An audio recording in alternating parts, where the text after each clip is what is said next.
Amma ta ya kike ya jin daɗi. Kin san fa ni fa a duniya fa ni fa kallon ki ne kadai yake kore min da dukkanin bakin ciki na. Wallahi zan iya komai a kanki, zan iya rasa komai kuma zan iya samun komai a saboda ke. Ko da yaushe idan na kwanta bacci ke nake tunani. Haka idan na tashi ma kawai har hoto na kato ba wanda nake ajiyewa ba ina tashi ke rage fara kalla. Baba ina yin. Ba ko muka yi ne? Allah ba nan. Ke? Ke zan gani wannan katotan gardi haka a cikin gidana.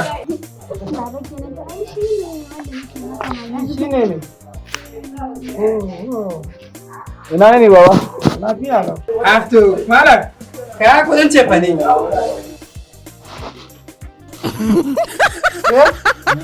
Ko baka shirya ba ne?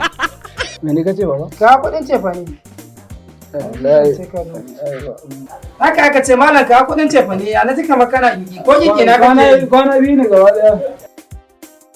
Ba wani ba kai shirya hankali ba.